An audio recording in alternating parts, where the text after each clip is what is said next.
네, 오늘도 말씀과 성령으로 충만한 이 귀하고 소중한 하루 되시기를 간절히 축원합니다. 예레미야라는 성경은 시간적인 순서에 따라 이렇게 지어진 성경은 아닙니다. 그러니까 앞에 있어야 할, 기록되어야 할 내용이 또 뒤에 있는 경우도 있고, 뒤에 있어야 할 내용이 앞에 있는 경우도 상당히 많습니다. 그러니까 시간적인 순서에 따라 지어진 것이 아니고 이게 좀 뭐랄까요, 뒤죽박죽 된 것 같은 느낌을 줍니다. 오늘 예레미야 45장은 44장 뒤에 쓰여졌지만 사실 시간적인 순서로 보면 36장에 기록된 내용에 있는 그 성경이다라고 보시면 됩니다. 45장은 함께 읽었지만 매우 짧습니다. 예레미야는 보통 한 30절 정도 되는 성경으로 구성되어 있는데 5절은 매우 짧습니다. 근데 그 내용이 매우 알찹니다. 그 시대가 멸망하고 있는 가운데 이 등불과 같은 하나님의 사람이 남아있다는 매우 희망적인 그런 이야기를 담고 있죠. 예레미야 선지자가 이제 성전 출입하는 것을 금지되었죠. 그래서 그의 유일한 친구이자 또 제자이자 서기관이었던 바룩을 부릅니다. 그래서 바룩을 불러서 말씀을 기록하게 해요. 그 기록한 말씀을 또 읽게 하였습니다. 그 바룩이라는 사람은 어떤 가문에 출생을 하고 있냐면 역대하 34장 8절에 보면 이 바룩에 대한 기록이 좀 나와 있는데 화면에 있죠. 같이 한번 보겠습니다. 같이 읽겠습니다. 시작. 요시야가 왕위에 있는지 18해 그 땅과 성전을 정결하게 하기를 마치고 그의 하나님 여호와의 전을 수리하여 아사랴의 아들 사반과 시장 마아세어와 서기관 아들 요아를 보낸 자. 그 남유다의 16번째 왕이었던 왕이 그 요시야인데, 그러니까 요시야 때 이제 남유다가 끝났다고 보시면 돼요. 더 이상 뭐 볼 것이 없습니다. 그때 마지막 부흥 운동이 일어나는데 이때 위대한 업적을 몇 가지 하게 되는데 그 위대한 업적 중에 업적인 성전을 깨끗하게 청소한 거예요. 그러니까 청소하다 보니까 고쳐야 할 것이 보이지 않습니까? 그래서 성전을 수리하게 돼요. 그러니까 수리하기 위해서 그 리더급 되는 사람들을 부르는데 그 사람이 누구냐면 그 사반, 또 마아세야, 요아라는 사람을 부르게 돼요. 이 사람을 그 이제 성전을 이제 수리하고 또 성전을 깨끗하게 청소하는 데 보내게 됩니다. 이때 등장했던 사람이 성경에 보니까 시장 마아세야라고 되어 있죠. 이 시장 마아세야가 누구냐면 오늘 나오는 바룩의 할아버지예요. 할아버지가 어떤 일을 했습니까? 이스라엘의 수도였던 예루살렘을 이끄는, 우리나라로 이야기하면 서울시장 같은 사람이었다라는 거예요. 또 자료를 찾아보니까 바룩의 동생이 있는데 바룩의 동생이 누구냐면 스라야라는 사람이에요. 스라야는 누구였냐면 예레미야 51장 59절 말씀에 보니까 이렇게 말해요. 마아세야 손자 네리야의 아들 스라야가 바룩의 동생입니다. 그 왕과 함께 바벨론으로 갈 때 선지자 예레미야가 그에게 말씀을 명령하니, 스라야는 누구였다? 병창감이었다 이렇게 쓰여있죠. 병창감이 뭘까요? 병창감은 뭐냐면 왕의 수석 비서관이라고 보시면 됩니다. 그러니까 우리나라로 이야기하면 뭐가 있을까요? 대통령 비서실장 이 정도 되죠. 그러니까 이 대통령 비서실장이 이게 낮은 직업입니까? 높죠. 높은 직업이죠.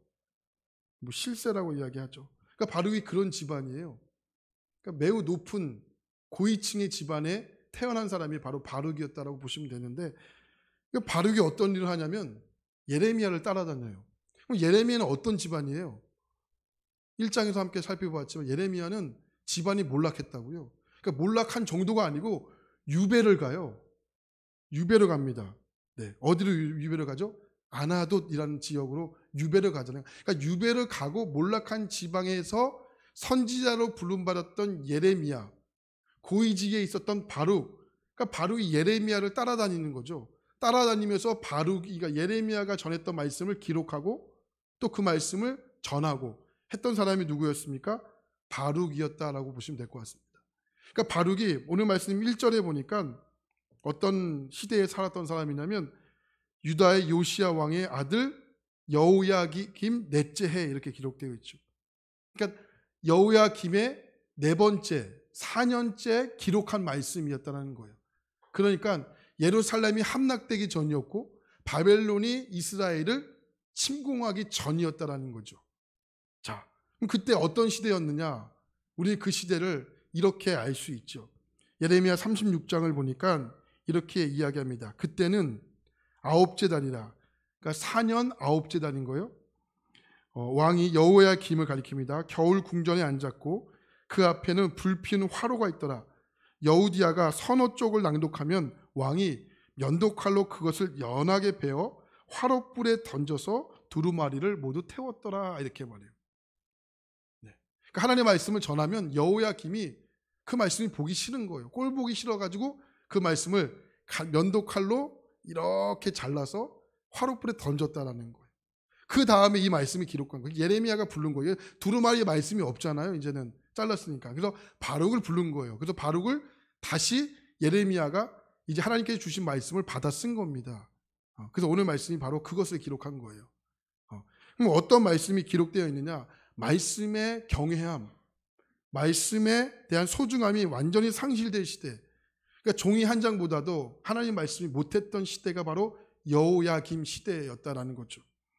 이때 바룩은 하나님께서 예레미야에게 주신 말씀을 기록하게 됩니다. 그러니까 기록했으니 어떤 일이 벌어지겠어요? 여호야김이 싫어하겠죠. 그러니까 박해해요. 핍박합니다. 그러니까 많은 사람들에게 박해와 핍박과 조롱의 대상이 된 거예요. 그러니까 여호야김만 싫어한 것이 아니고 이제 이스라엘 백성들도 이제 바룩이 싫은 거예요. 편안하게 살고 싶은데 하나님 말씀 그렇지 않잖아요. 혹시 여러분 이곳에 편안하게 살고자 하나님께 구하러 나오셨습니까? 여러분 잘못 나오신 거예요. 하나님 우리를 편안한 길로 인도하지 않으세요. 편안과 평안은 다르잖아요. 그죠? 하나님 우리를 편안한 길로 인도하지 않으세요. 하나님 우리의 습성을 알잖아요. 편하면 어때요? 기도 안 하잖아요. 주님을 안 바라보잖아요. 하나님 우리의 습성을 잘 아시기 때문에 편안하게 인도하지는 않으세요. 세상 가운데, 어려운 세상 가운데 평안하게 인도하시지. 할렐루야. 그러니까 이스라엘 백성들이 싫은 거예요. 그래서 바룩을 막 핍박하고 조롱하고 못 살게 굴게 되죠. 이런 상황 속에서 바룩이 예레미야를 떠나지 않아요. 예레미야 곁에서 주님께서 주시는 말씀을 하나도 빠짐없이 대필하게 됩니다. 예레미야가 40년을 사역하는데 그 곁에서 약 20년 동안 예레미야를 따라다니게 됩니다. 근데 아셔야 될 것은 바룩이 예레미야에게 순종한 게 아니에요. 하나님의 부르심을 확신했던 사람입니다. 하나님이 이런 바룩을 얼마나 고마워했는지 바룩을 위로하세요. 바룩을 이렇게 격려하세요. 그 기록한 성경이 바로 45장의 말씀인 거죠. 자, 1절과 2절 말씀 같이 한번 볼까요? 1절과 2절입니다. 하나님을 경외하는 마음으로 함께 읽겠습니다. 시작. 유다의 요시야 왕의 아들 여호야김 넷째 해에 네리야의 아들 바룩이 예레미야가 불러주는 대로 이 모든 말을 책에 기록하니라. 그때 선지자 예레미야가 그에게 말하여 이르되 바룩아 이스라엘 하나님 여호와께서 내게 이같이 말씀하셨느니라. 이때가 BC 605년입니다. 이 시기는 아직 바벨론이 남유다를 침공하기 전입니다. 그런 가운데 예레미야가 백성들에게 끊임없이 외치죠. 바벨론에게 항복해야 합니다. 바벨론에게 항복하지 않고 저항하게 되면 성전은 불타게 되고 백성들은 끌려가게 될 것입니다. 그러니까 그 메시지를 전해야 하는 예레미야의 마음이 얼마나 찢어지고 아프겠습니까? 또 그 말씀을 받아 적어야 하는 바룩의 마음은 편안하겠습니까? 이스라엘 백성들이 부패하고 타락한 것이 맞아요. 그런데 그런 하나님이 사랑하시는 이스라엘 백성들을 징계하시기 위해서 다른 민족을 사용하는 것이 도무지 이해가 안 되는 거예요. 쉽게 말하면 이거죠. 여러분의 자녀가 있는데 여러분의 자녀가 말을 지지도 안 듣습니다. 그래서 부모님이 생각한 거예요. 이 아이들을 어떻게 고칠까 생각하다가 동네에 똘마니들이 막 이렇게 몰려다니는 거예요. 이 똘마니들에게 대장에게 부탁하자. 부탁해서 우리 아들의 버릇을 고쳐주자. 이게 말이 됩니까? 이게 말이 안 되는 거예요. 하나님이 이렇게 했다고 생각을 하는 거예요. 바룩과 예레미야의 입장에서. 그러니까 마음이 막 찢어지는 거죠. 바룩의 입장에서는 이런 상황이 이해가 될 수 없어요. 그래도 하나님의 말씀이기 때문에 받아 적습니다.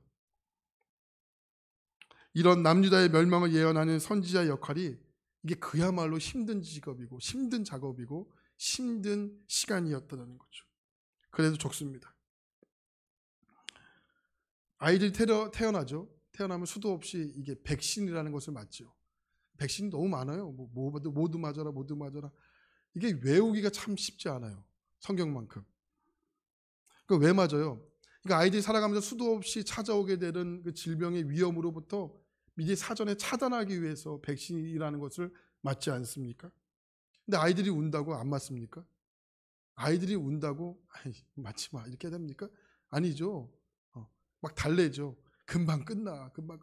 어떤 부모님은 아이들 입을 막 틀어막아요. 막 이렇게. 틀어막고 맞죠. 막. 맞아야 되니까 맞는 거죠. 그러니까 하나님께서 우리에게 주시는 인생에 찾아오는 수많은 위기들 가운데 주신 백신이 있는데 이게 말씀이에요. 그래서 하나님 말씀은 언제나 우리를 위기 가운데 먼저 노출하시는 분이 아니고 그것을 이길 수 있는 백신을 먼저 주시는 분이시라는 거예요. 오늘 이 아침도 여러분 이 백신 맞기 위해 나오신 거잖아요. 세상에 나가면 힘들고 위험한 것이 노출된 것을 알기 때문에 여러분 이 자리에 먼저 백신 맞으러 나온 건 아니겠습니까? 네. 백신을 먼저 맞은 다음에 그 다음에 위기 가운데 우리를 노출하시는 거죠. 근데 우리가 말씀을 사모하는 자리에 없고 이 말씀을 듣는 자리에 없다면 무슨 통로로 그런 능력을 받을 수 있겠습니까? 그 능력이 배양되지 않으면 예고도 없이 찾아오는 여러분의 수많은 인생의 위기들 앞에 무엇으로 대처하고 무엇으로 여러분 이거 헤쳐나갈 수 있겠습니까?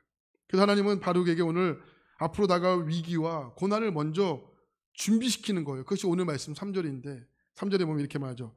내가 일찍이 말하기를 화로다. 여호와께서 나의 고통에 슬픔을 더하셨으니 나는 나의 탄식으로 피곤하여 평안을 찾지 못하도다.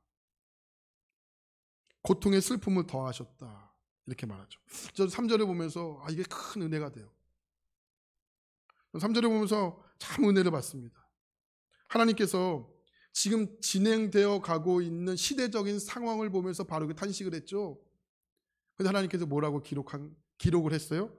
하나님이 바룩의 탄식을 들으셨다. 이게 은혜가 돼요. 하나님이 나의 탄식을 들으셨다.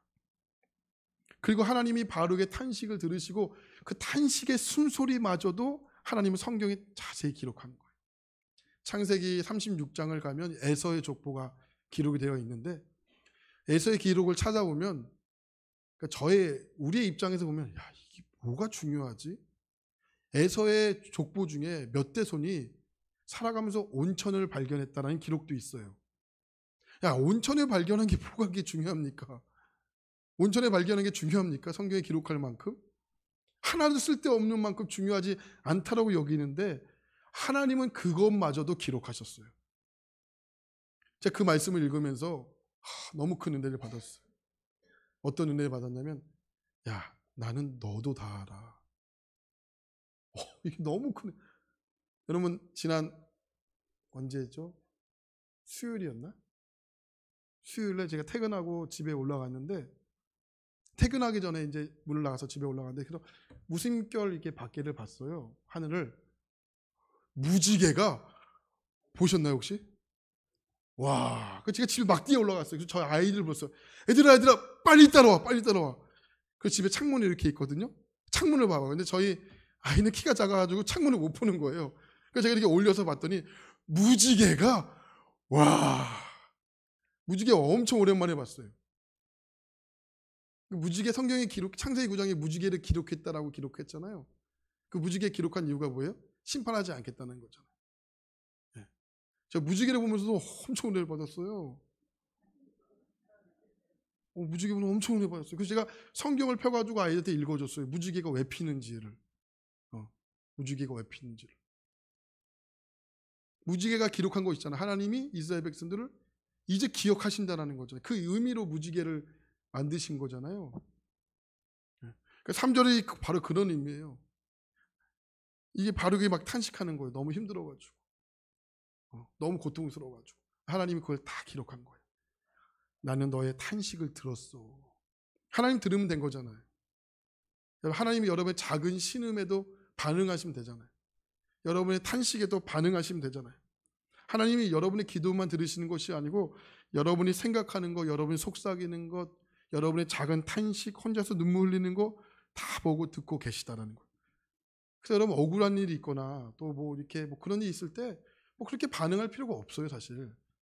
왜? 하나님이 그거 아시니까 뭐 억울한 일이 있겠죠. 힘든 일이 있겠죠. 속상한 일이 있겠죠. 그거 하나하나 뭐 반응하다 보면 여러분 반응하다 보면 속상한 거죠. 반응하다 보면 몰라야 될 일들도 막 알게 되고 속상하지 않아야 될 일들도 막 속상하게 되고 그렇잖아요. 그러니까 여러분 별로 반응할 일이 별로 없어요. 하나님이 뭐 다 아시겠지, 듣고 계시겠지, 뭐 그거면 되죠. 할렐루야. 자, 그럼 됐죠. 하나님 들으시고 보고 계시다면 충분하지 않겠습니까? 자, 그 탄식하는 바로를 향해서 주시는 말씀이 4절과 5절이에요. 4절과 5절 한번 읽어보겠습니다. 시작. 너는 그에게 이르라. 여호와께서 이와 같이 말씀하시기를 보라, 나는 내가 세운 것을 헐기도 하며 내가 심은 것을 뽑기도 하나니 온 땅에 그리 하겠거늘 내가 너를 위하여 큰 일을 찾느냐? 그것을 찾지 말라. 보라, 내가 모든 육체에 재난을 내리리라. 그러나 내가 가는 모든 곳에서는 내가 너에게 내 생명을 노량물 주듯 하리라. 여호와의 말씀이니라. 어리석은 인간이 전능하신 하나님의 하신 일들을 다 어떻게 할 수 있겠습니까? 오늘 여러분들이 하나님이 하신 일들이 다 이해가 되고 다 알기 때문에 여러분 이 자리에 나오셨습니까? 저는 만약에 내 인생 가운데 내 일들이 다 이해가 되고 나에게 찾아오는 일들이 다 알 수만 있다면 하나님을 믿지 않을 것 같습니다. 하나님은 절대 신뢰하지 않을 것 같습니다. 내 인생 가운데 일어나는 일들을 이해할 수 없고 알 수 없기 때문에 하나님이 더욱더 신뢰가 되는 거죠. 하나님이 전능하시고 나와 비교할 수 없는 분임을 이해하려고 하지 말고 그냥 믿고 신뢰하고 따라가는 거예요. 그러면 알게 돼요. 하나님이 옳았구나, 하나님이 맞았구나, 이렇게 되는 거죠.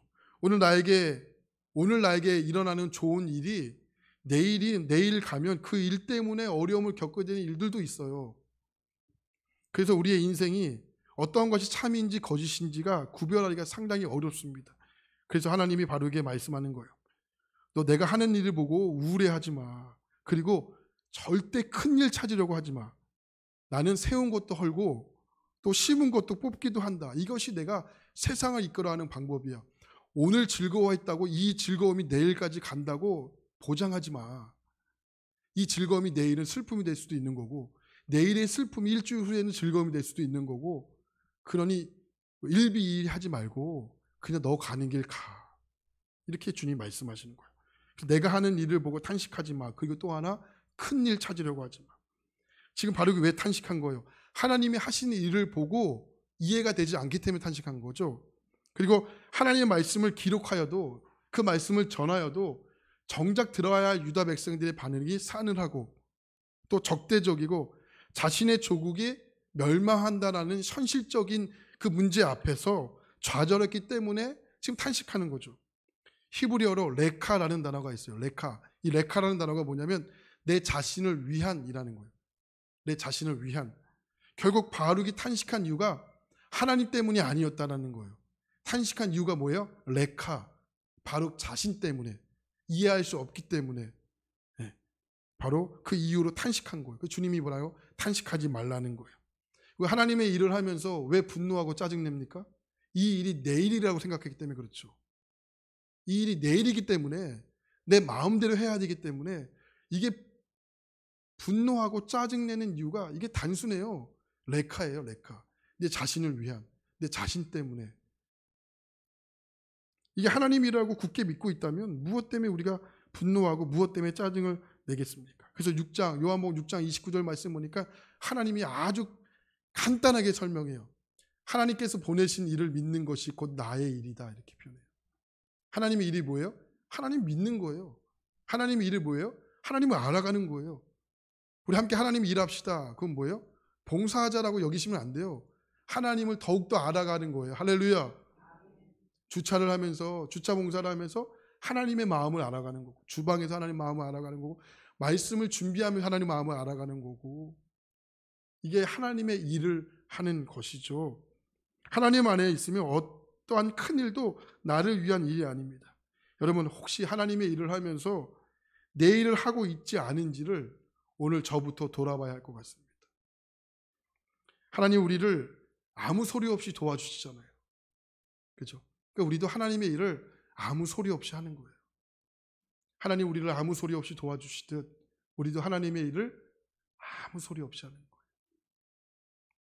지금 하나님이 바룩의 레카를 하시고 탄식하는 바룩에게 말씀하는 거예요. 너 큰일 하려고 마음 쓰지 마. 내가 하는 일을 네가 하는 것처럼 하기 때문에 그게 탄식하는 거고 그게 크게 보이는 거야. 그래서 5절 말씀에 중간에 보면 반전의 말씀이 나오는데 이렇게 말하죠. 그러나는 뭐예요? 사건과 사건의 반전이 있는 거잖아요. 그러나 내가 가는 모든 곳에서는 내가 너에게 내 생명을 노량무 주듯 하리라. 여호와의 말씀입니다. 일어난 일은 일어날 수밖에 없고 그러나 되돌릴 수 없다고 애달팔 필요 없다. 그것 때문에 탄식할 필요 없다. 그런데 5절 말씀에 그런 상황 속에 있는 바룩에게 하나님이 주시는 말씀이 뭐라고 말씀합니까? 그러나 바룩 너만큼은 내가 지키겠다는 거. 그러나 로마서의 말씀을 보면 우리는 양같이 연약하고 끌려가고 피 흘리고 이렇게 하는 주님이 우리의 인생을 비유하시잖아요. 그러면서 8절 28절에 보면 그러나 이렇게 말해요. 그러나 이 일로 넉넉하게 이기시는 하나님께서 우리를 도와주시겠다는 거예요. 할렐루야. 그러니까 우리의 인생이 그래요. 오늘 말씀을 비유하자면 예레미야 45장 5절 초반절에 있을 것인가 아니면 우리의 삶이 45장 중반절로 넘어갈 것인가 이 그러나의 기점이 있는 거예요.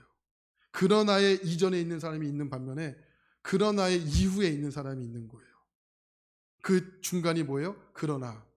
혹시 여러분 그러나에 여기에 안착하고 있는 분들 계십니까? 그러나 이후로 넘어갈 수 있기를 축원합니다. 그러나 이전에 계신 분들이 계십니까? 여기서 안달복달하면서 여러분의 삶을 애달파하시는 분들 계십니까? 그러나로 넘어갈 수 있기를 축원합니다. 그러나로 넘어가는 거예요. 신앙은 그러나의 이전에서 그러나의 이후로 넘어가는 거예요. 그게 애굽의 출애굽이고요. 그게 요단강이잖아요. 그죠? 할렐루야. 여러분 오늘의 삶이 여러분이 저 문을 들어오는 순간 여러분이 그 전에 이전의 삶이었다면 오늘 말씀 붙잡고 기도하고 여러분이 저 문을 박차고 나가는 여러분의 일상은 그러나의 이유가 되길 축원합니다. 그러니까 바로 이 말씀을 듣고 은혜를 받게 됩니다. 바룩이 왜 탄식했죠? 하나님이 이해할 수 없기 때문에 내 자신 때문에 탄식하고 있는 바룩에게 주님이 다가와 말씀하시는 거예요. 그러나 바룩이 무엇인가 하기 위해 노력했지만 하나님은 바룩이 오히려 그것을 하나님을 위한 일이 아니라고 말씀하셨죠. 그리고 탄식하고 있는 바룩에게 말씀하는 거예요. 바룩아 그러나 내가 널 꼭 붙잡아 줄 거야. 말씀은 언제나 우리의 삶에 위기를 가져다 줍니다. 그 위기가 뭔지 아십니까? 변화입니다. 변화는 긍정적인 변화가 있고 부정적인 변화가 있죠.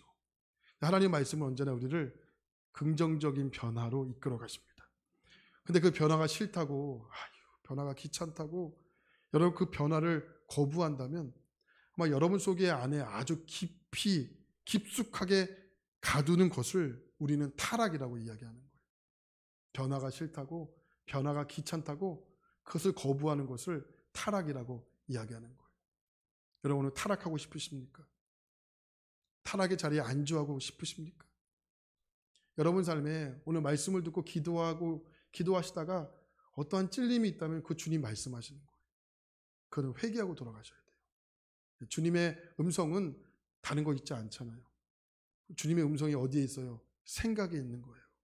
주님의 음성은 마음의 울림에 있는 거예요. 어떠한 육성보다 호성아 막 이렇게 하는 것보다 무섭잖아요. 막 육성처럼 들리면 너무 무서울 것 같아요. 그렇죠? 주님의 말씀을 생각 속에 있어요. 그 생각을 잘 분별하는 거예요. 생각을 분별하는 것부터 이것이 마귀가 주는 생각인지 주님이 주신 생각인지 내 생각인지 이게 분별되는 것부터 주의 음성이 들려지는 거예요. 할렐루야. 그 생각을 잘 분별하세요. 마음을 잘 분별하셔야 돼요. 그래서 여러분 기도하시다가 생각나시는 것들이 있으면 적으셔야 돼요. 그 적으시고 적으시는 것으로 또 까마득하게 잊어버리시면 안 되고 순종해 보는 거예요. 주님이 주신 생각들이 있을 거 아니에요.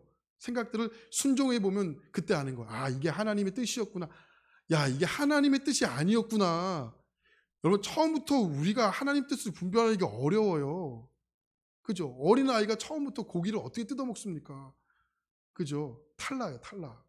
그러니까 하나님의 뜻은 우리가 순종해 보면 아는 거예요. 자녀들의 목소리를 어떻게 알아요? 매일 들었으니까 아는 거잖아요. 전화하면서. 그죠?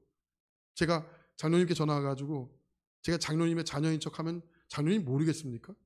알죠. 보이시피싱을 왜 이렇게 속습니까? 작정하고 속으니까. 그죠? 사단도 마찬가지. 작정하고 속이는 거예요. 그러니까 순종해 보면 아는 거예요. 그러니까 우리의 인생에 실패가 없어요. 순종해 보니까 야, 이게 마귀의 뜻이었네. 아는 거죠. 그러면 이거는 결코 내 인생의 자산이 되기 때문에 체크해 놓겠죠. 다시 이렇게 오면 이건 마귀의 뜻이다. 이렇게 되는 거죠. 여러분 변화를 싫다고 거부하시면 이게 타락입니다. 저는 여러분 인생이 타락의 인생으로 가게 않기를 진심으로 축복합니다. 우리의 삶에 찾아오는 이해할 수 없는 일들이 얼마나 많이 있겠습니까? 아마 오늘도 그런 일을 겪게 될 것인데 그럴 때 우리가 해야 할 일은 그것 때문에 탄식하고 이해할 수 없는 하나님 이해하려고 시간 버리지 말고 이해할 수 없는 하나님 그냥 믿고 순종하고 신뢰하며 가는 것 우리가 해야 할 가장 위대한 일인 것을 기억하고 오늘 하루 여러분의 있는 그 자리에서 하나님 앞에 반응하고 또 하나님도 우리의 작은 신임에도 반응하신다는 것을 기억하며 승리하는 복된 하루 되시기를 축원합니다. 기도하겠습니다.